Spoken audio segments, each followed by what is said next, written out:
Today I fucked up by being tired and saying something I didn't mean. My girlfriend and I moved in together 2 months ago. We are planning to get married in a few years. I have a 16-year-old daughter who lives with me full-time. My daughter has been ruining all of my relationships. She never gets along with any of my partners. The last 2 months have been a disaster. My daughter and girlfriend have been fighting non-stop. My girlfriend has been very nice to her, yet my daughter has been nothing but rude and disrespectful. I was so tired of this. A week ago we were at my sister's home. My sister and I were sitting in the kitchen away from everyone, and I started to tell her how tired I am and I wish I could just leave my daughter with someone else. I didn't mean it. I was just tired. She heard everything. Before I could say anything, she went to my brother and asked him if she can stay with him. He said yes. She looked at me and said, "You can go make your new family now." It's been a week. She went with my brother. I tried to apologize, but she won't talk to me. She has told everyone what she heard, so no one else in our family wants to talk to me either. Too long did not read. I was tired and I said I wish I could leave my daughter with someone else. She heard me and I got my wish, but now I regret it. Let's be reasonable here. 1. You hurt your daughter's feelings and need to do your best to make amends. 2. Your daughter is actively sabotaging your efforts to have a relationship. You and your daughter need to sit down, maybe with a professional, to discuss both of those points. She's 16, not 6, and just like you for point 1, she needs to consider your feelings for point 2. How long have you and your ex-wife, partner been separated? How often does she see her mom? It's hard for her to accept that her mom and dad aren't together and her dad has been meeting new people. But she also needs to be a young adult about this and be understanding that you're allowed to have relationships. She doesn't have to call your girlfriend mom, but she does have to be civil. No one else in your family wants to speak with you either? I find it very weird how your brother just housed your daughter without any communication with you, or at least trying to be a middleman in the situation so you guys can talk things out. That's pretty dramatic considering how most adults with or without kids would understand what you said is fucked up, but it was just you venting from exhaustion and you didn't mean for her to hear it. This is me just speculating from your brief description, but I feel like we aren't getting the full picture of what else may have occurred. You'll have to keep trying to fix this.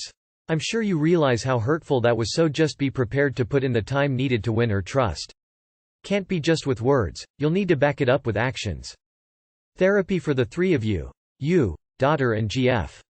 Maybe she's ruining your relationships because she feels she's now getting less of dad's attention. Especially if she lost her mom at an early age. She's used to it being just you two and she is comfortable like that. Words said in anger are hard to undo. She's hurting with no mom, and her overhearing what you said is a kick to the gut. She's acting out for a reason. Therapy and time. Put your daughter first. Once you have kids, life isn't about you first anymore. You'll have more time for that once she is in college. Girlfriends come and go, but daughters are forever. You are setting the example for how a man should treat her. Today I fucked up by making a joke about my dad dying at almost the exact moment he died. So my father and I were never particularly close. He was the outdoorsy type who loved drinking and partying with his friends out in the woods, while I've always preferred being inside by myself or with a small group of friends. Our interests just never aligned and our relationship took a nosedive when I was in high school and his drinking got out of control. He got help and did the thing, but ended up relapsing on a monthly basis while insisting that he was clean and sober. He was a really great guy when he was good, but I haven't seen that side of him much in the last few years, and we only talked on the holidays. Because of this, I didn't feel too bad about making a joke on Twitter at 2:51 a.m. that my dad was killed by raccoons. But this morning, my mom told me that she got a call from my dad's current girlfriend at 3 a.m. telling her that he had just died. I'm still processing my feelings about this given our past, but I can't help but feel awful that I made that joke at almost the exact moment he died. Too long did not read. My dad died right when I made a joke about that happening. Raccoons are no laughing matter. I had something semi-similar happen to me, but I made the opposite kind of joke. I joked that my grandma would live forever to my friends, and about 20 minutes later my mom called and told me my grandma just died. Cold sweat smile. My dad was dying of a terminal illness. My siblings and I were joking and laughing about whose turn it was to do something for him. All of a sudden we realized my dad had passed while we were bickering over him. We were all embarrassed but also know that it wasn't malicious and we had done everything we could for him. A moment of levity wasn't going to take away from it. Was he killed by raccoons? The ultimate dad joke? But seriously, my condolences. Today I fucked up by telling my boyfriend I could dunk on him.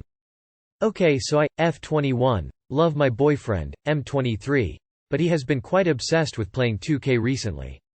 He has been going out less with me and spending like 4 hours a day playing 2K. I've tried to get his attention by dressing up more and trying to look hotter, and it worked a few times, but it had been getting even harder to get his attention. So today, we were supposed to go on a double date with my sister and her boyfriend, and he hadn't even showered by the time I was ready. I told him to get off his game and get ready. He started arguing back and told me to leave, and I said, "Do you play virtual basketball so much because you can't handle that even I could dunk on you?" I said this to kind of lighten the situation and make a joke, but he did not laugh. For context, he is not super tall. I'm taller than him, but I like that and I don't like dating taller guys. He got really mad though and told me he was going to stay at his parents' for the night. I was kind of taken aback because I really didn't think it was a big deal, but it kind of makes sense. One time a few months ago I said that short guys were my type. One don't really remember the context, but he got mad at me for that too. I mean, I was insecure about being tall growing up, but I also had 8 sisters who would constantly hype me up, so it wasn't much a problem. I guess I should stop pointing it out that he is short. Too long did not read. My boyfriend was playing 2K too much and I got mad at him and told him he plays virtual basketball because he can't handle that I could dunk in him as a joke, but he is insecure about being short, me being taller than him, so he got mad and went to his parents for the night and isn't answering my calls. NGL, I clicked on this hoping you had actually dunked on your BF. As a short husband myself, I would suggest you text him and tell him to be the bigger man. Why is the height joke the issue here? Dude is choosing to play video games over established plans. This gives me hope. If short insecure guys who play video games all day can get a girlfriend, then maybe so can I. Tell your boyfriend to play better video games if he wants to be captivated like this. TIFU by believing my mom. My mom loves when everything is centered around her. She doesn't admit when she is wrong, or rather she doesn't believe that she is ever wrong. She would rather cry and say people are always ganging up on her when facts prove her wrong. When I was young and I happened to not feel well, she would pretend that she was feeling worse. I would have to now take care of her until she felt better and forget about my own ailment. Shopping was a nightmare. She would sulk for days if I insisted on picking what I liked. If I liked a specific colored shirt, she would want to buy me the color she preferred. I remember her trying to stop random shoppers in the store to say, "This one is better than this ugly one, isn't it?" And they would awkwardly nod and hurry away. It was mortifying. This would make her so happy because it proved that she knew best. Birthdays weren't any better. We would always go get her favorite takeout and favorite flavored cake. When I graduated high school, I got myself a job. The downside was that she always asked me for money or borrowed it without telling me it if she found some in my room. You would think that I wasn't actually contributing to the household expenses the way she went on. She always needed me to loan her money that she has never returned. She loves going out all the time, eating out because home-cooked meals upset her stomach, and buying random things. I finally decided to move out because I felt like I was living with a stubborn child. She tried everything to stop me. She guilt-tripped me, told me that I will hate living in a shared house, cried and sulked. I did not back down. She would randomly say things like, "Don't be surprised when you find me dead." She calls every single day and gets upset when I can't pick up. I'm a waiter and this is challenging. I can't be at her beck and call all day, but she never understands. A few months ago she guilted me into visiting, saying that she was unwell and that she has to urgently talk to me. I called off work and went. She looked like a total mess. Hobbled around with a walking stick and groaned every time she walked. The house was a mess. She told me that she knows that she should have told me earlier, but I have a life of my own and she did not want to bother me with her problems. She sat me down and told me that she's been sick for a while. When she went to the doctor, they ran tests and found out her kidneys were failing. She cried hysterically, saying she doesn't want to die. I was really scared for her. I know my mom is a lot to deal with, but I love her and I don't want her to die.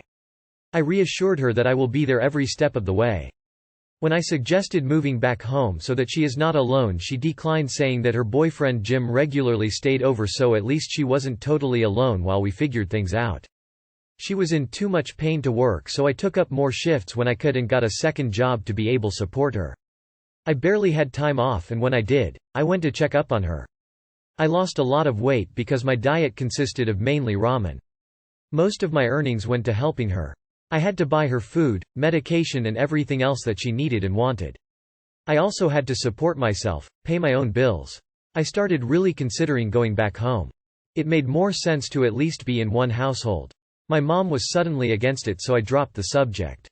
On Saturday, I bumped into Jim. He was picking up an order from our restaurant.